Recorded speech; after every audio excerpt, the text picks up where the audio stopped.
All right. Hi, everyone. I'm Adam Hutchinson, Director of Marketing at Pacvue, and I'm very excited to be joined today by Andy Buss of Retail Bloom. Andy, give us a quick intro. Sure, yeah. Thanks for having us today, Adam. I am the head of the brand protection services division at Retail Bloom, which is Retail Bloom. We do more than just brand protection, but we do advertising and content and basically comprehensive services for brands on marketplaces online. So Yeah. And Retail Bloom has been a partner of Pacvue for a while now, sharing a lot of great insights with us over the last 12 months. So, really excited today. We're going to dive in deep on brand protection. What is it? What does it mean? Why does it matter? And what a successful approach really looks like for a brand that's wanting to get into a better place with their brand protection. So, Andy, why don't we just jump right in here? Give mhm. us an overview. What is brand protection and why does it matter?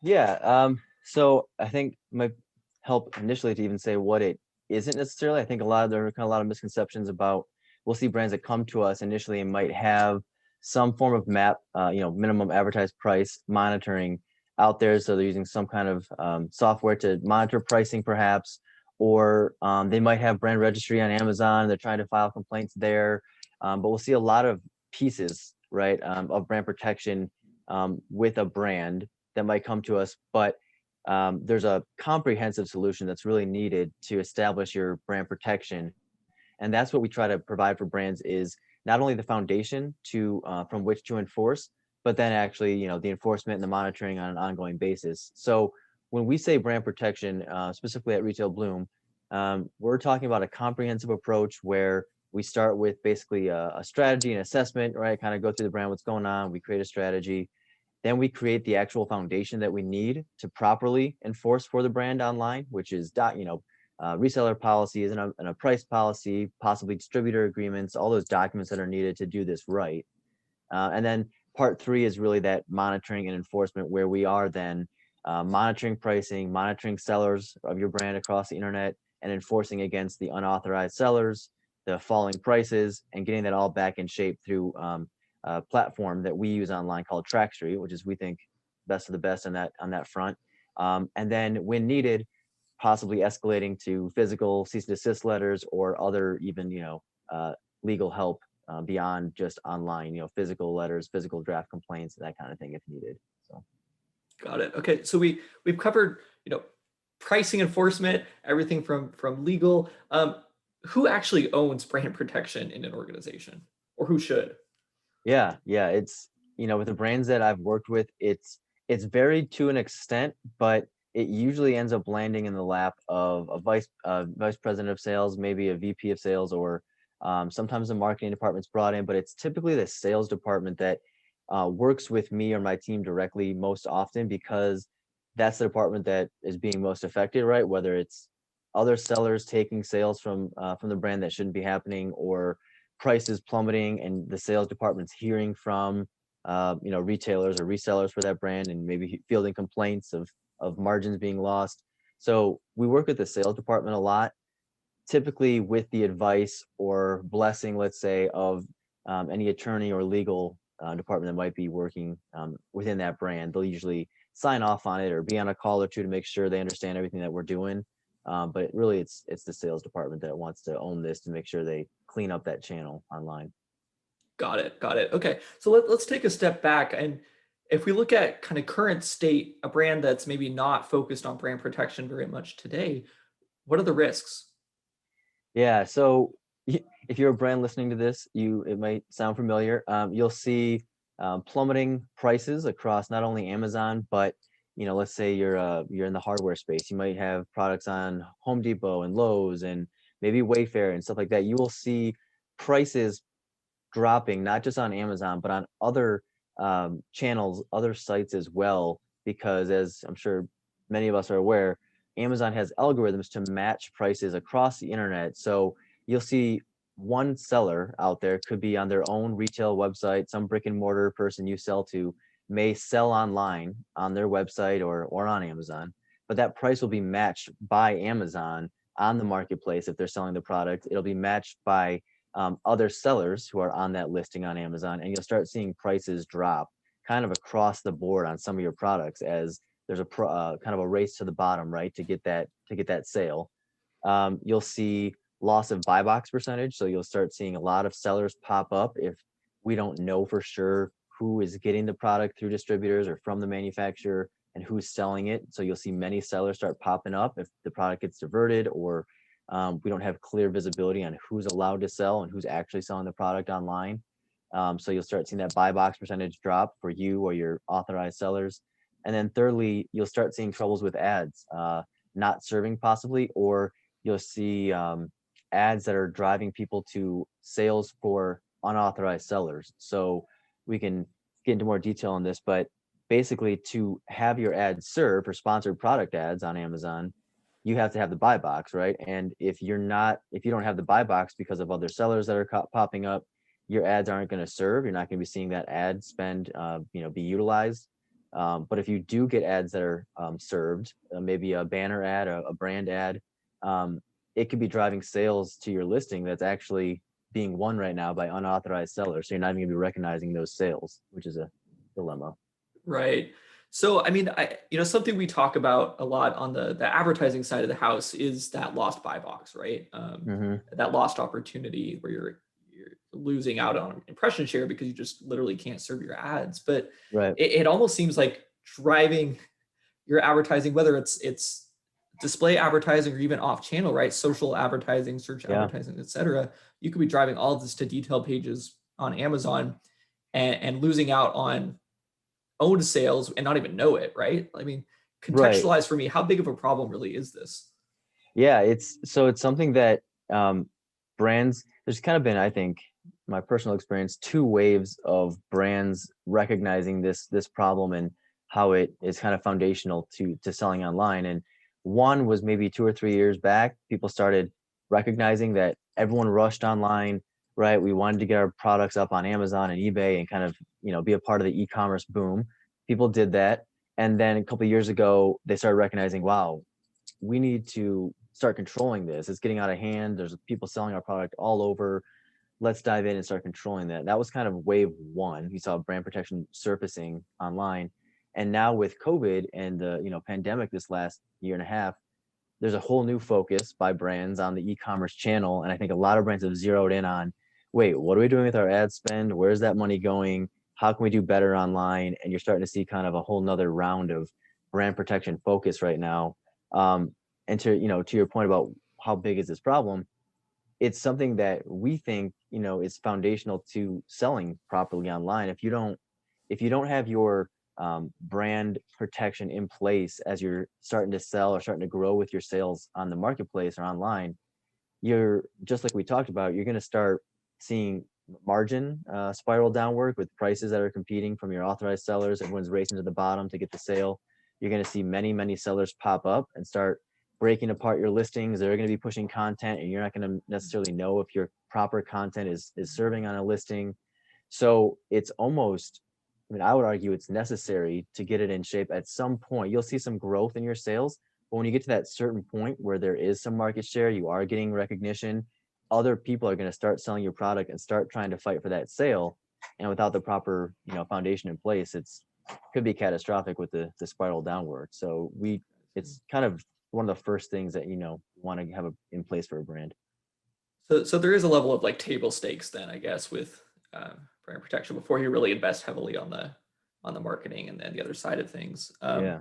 Is that when you typically see brands approaching you, or when you suggest they approach to work with Retail Bloom on brand protection? We see brands at two main points. One for brand protection would be they're small to medium. They're starting to see their e-commerce channel grow, especially with COVID this last year. We're seeing some new brands who are growing and didn't expect it maybe that fast. And that's a great point at which to kind of explore brand protection, get your policies in place, get those policies out to your resellers, right? And when you're small enough to control it pretty simply, that's a great point to get brand protection set. We see them kind of at that point.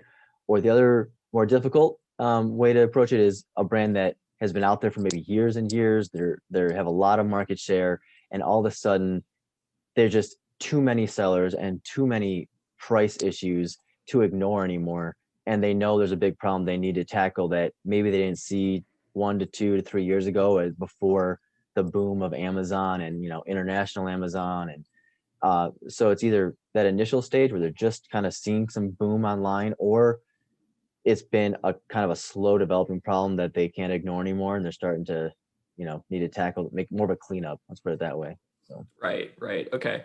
So we talked about kind of risks being plummeting prices, lost buy box, spending money on ads that aren't returning for you. I, I don't want to harp too much on the negatives, but I am curious about the consumer experience, right? Like what's the negative impact to the consumer with poor brand protection?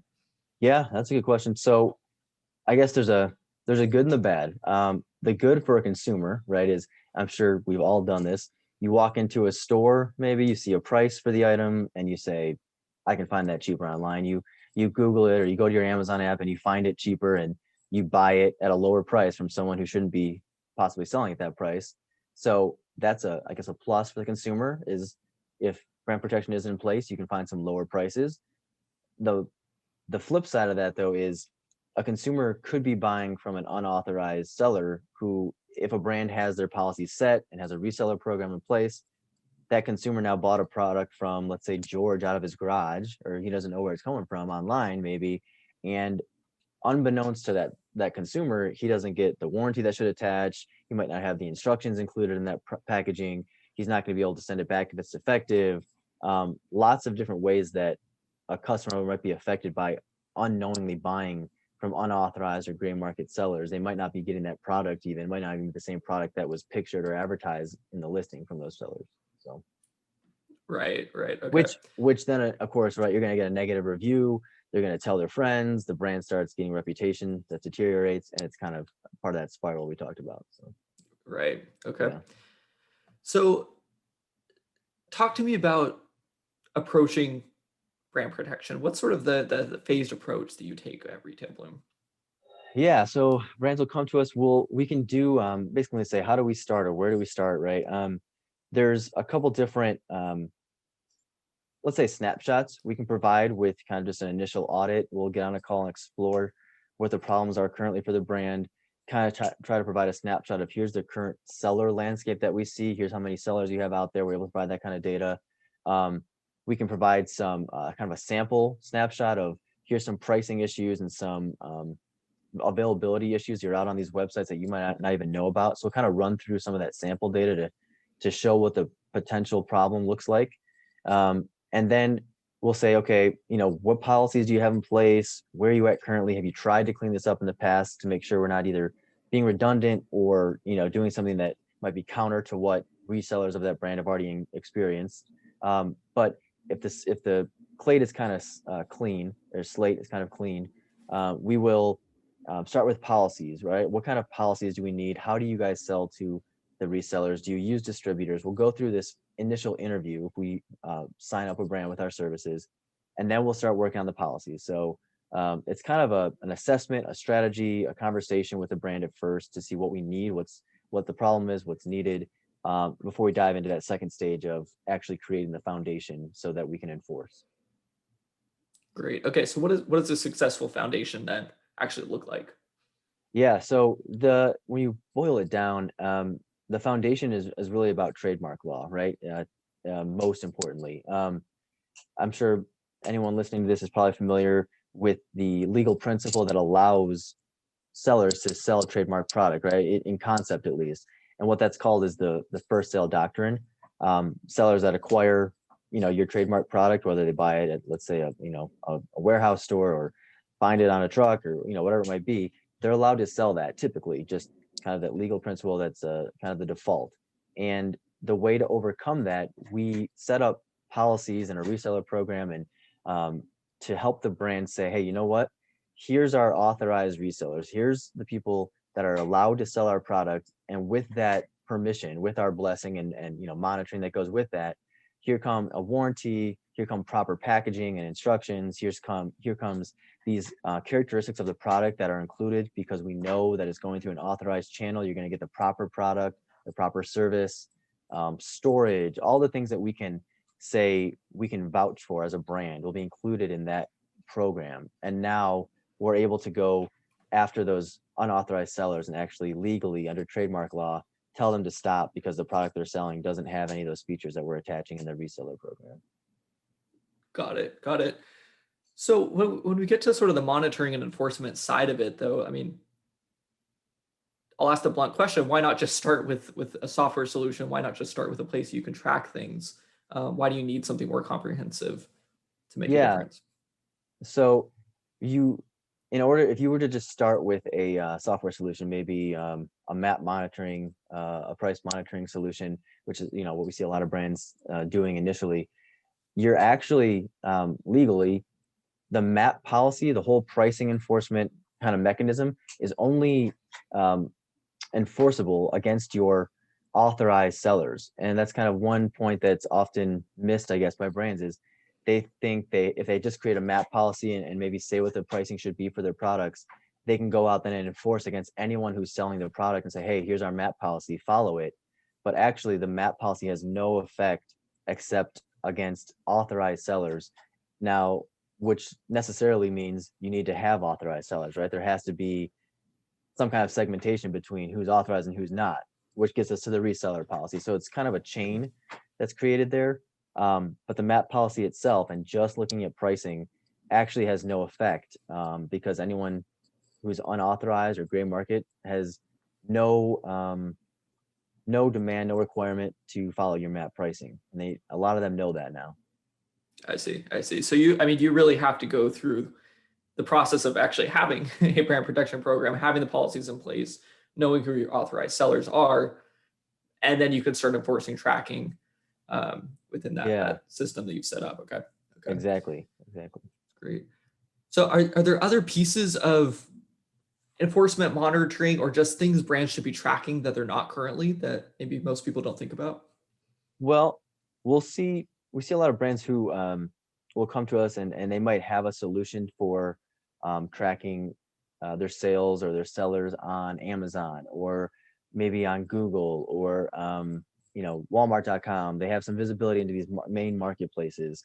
But what we love so much about the TrackStreet partnership we have and TrackStreet services is we're able to set you up so you can actually look internet wide across all marketplaces, all domains, wherever some seller might have set up his website to sell the product, we can track all of that within TrackStreet, within our monitoring and enforcement, so that you're not kind of spending dollars to enforce on a marketplace or a couple of marketplaces only to see that problem just be circular because there's a couple of websites out there, several websites that are the actual problem with actual price issues and margin loss over there.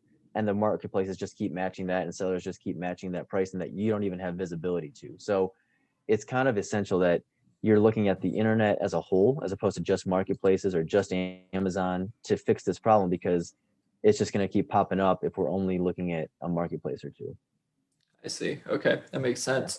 So what does a successful brand protection program look like? I mean, especially if we know that sellers are such an important part these days, right? Across the Yeah. e-commerce landscape, right? It's not that we want to be restrictive on that, but we Right. just want to do it the right way. So what does a successful program look like? So, and that's a good point. It's the whole, often we see brands who they'll say, well, we've been working with this seller for 10 years, we have a great relationship. We don't want to, come at them with this legal document and ask them to sign it or whatnot. And really, and this has shifted, I think, in the last several years as brand protection has been more of a, at the forefront of selling online. Sellers recognize to a great extent, as do distributors now, that it's actually helpful to them for you as the brand to have these policies in place. And I would always advise brands to kind of provide the context to those sellers of this is why you're doing it, right? To protect margin, to protect their margin, to protect the prices from plummeting across the board. And no one's going to buy from you if you follow the pricing policy if everyone else is dropping MAP. So it's really a conversation about, hey, thanks so much for being our reseller. We're trying to protect our resellers even more with these policies. This will help your pricing stay afloat. This will avoid many other sellers coming on and competing with you online. And if you're a brick and mortar reseller, it's going to avoid people coming into your store, looking at their phone and buying it cheaper online, right? So those are all things that it's important to get across to resellers to say, we're actually here to help you keep things, floating above, low margin level, and a successful program overall is going to it's really hard to be at 100% ever, right? You're just gonna see new sellers popping up and new pricing issues, but what you have going on is a successful program is going to be focused on those main retail partners you have. So whether it's 1 3P partner you might use on a marketplace, and 60 70 retail partners you have out there, it's keeping those, it's having visibility into who is selling at what price for your authorized sellers, making sure that everyone's playing on the same playing field, and then having visibility on who's selling, who's unauthorized, and having the ability to actually take them down legally. And so it's an ongoing process, but as you're able to kind of tackle it and start whittling those down to the actual authorized sellers, that's what a successful program looks like, is getting it down to 5 10 that you're dealing with on a week to week basis instead of maybe 100 200, right? Right. And I'm glad you mentioned that it's an ongoing process, because everything in retail, but e-commerce specifically, right, is an ongoing Right. process these Yeah, you're never days. there, you're not done ever, There's no right? finish Yeah. line, right? Like, Yeah.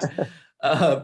So, I mean, to that point, though, taking on something that's such an initiative, and that's going to be an ongoing initiative for your business. I mean, what sort of measures of success, or I should say improvements, can brands really expect to see? I mean, do we see sales increase? Do we see overall kind of profitability increase? Talk to me what you look Yeah. at. Yeah. So there's a few metrics that we'll usually be looking at several months in, right? Once you start getting some of the cleanup in place, sellers start disappearing.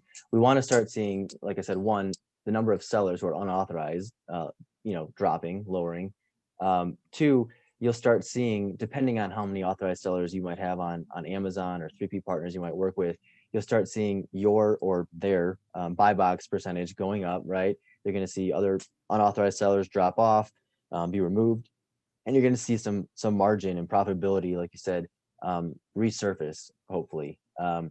You'll also see some of your ads, and hopefully your ad spend is being more effective now, with that buy box being one. People are landing on the proper content, the proper listing pages, as opposed to unauthorized sellers posting content. So you start seeing that ad spend being a little more effective as well. Okay, great. Yep. So I know we talked about sort of the retail bloom approach, the starting point being that audit, figuring out what's the current landscape look like. Mm-hmm. Um, Whether or not a brand is engaging with you all or another provider, what's kind of that first step to say, let's get started here and figure out what's going on? Yeah, I would, if I was a brand kind of trying to figure out, right, should we dive into this project, I'd look at how many, what's our sales on the marketplace, or what are our main channels that we're concerned about online, whether it's Amazon, Walmart, whatever it might be, and start looking at the buy box percentage that you see on your listings. Start looking at the number of sellers you see on your listings that are available. You can always click on, right, available from this many sellers, on a listing, and start seeing what of your main products are affected, to start gauging the size of the problem, right? And once you have that, we'll have a conversation with you, and that's a good starting point to start telling us where the problem is, what the main pain points are, and we can, like I said, provide more insight into those problems with our sample data we can provide. But it's a good to just kind of see a snapshot and internally of what is the current state of affairs. How many sellers are we dealing with? Is this across Amazon? Is it just Amazon? Is it other marketplaces? Um, and if a brand can look internally at that, we can kind of take it that next step and start saying, okay, this might be happening elsewhere, right? Here's the policies that would take care of this. But really just kind of getting an initial internal look at your main products, your main channels, and kind of seeing if there's disruption there. Right. Getting really a snapshot of that buy box, what's going on in Yeah. that Yep. moment. Yeah. Okay. Great. Well, Andy, let's bring this home. What are some key takeaways from this conversation?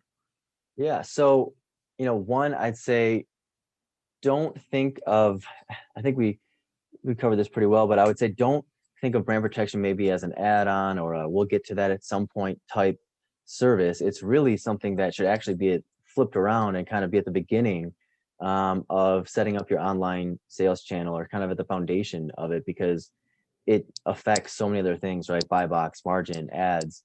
So I'd say that's kind of number one. Number two is, don't try to piecemeal the approach. Don't try to just look at map or don't try and just submit complaints about copyrights or whatever it might be to Amazon or Walmart.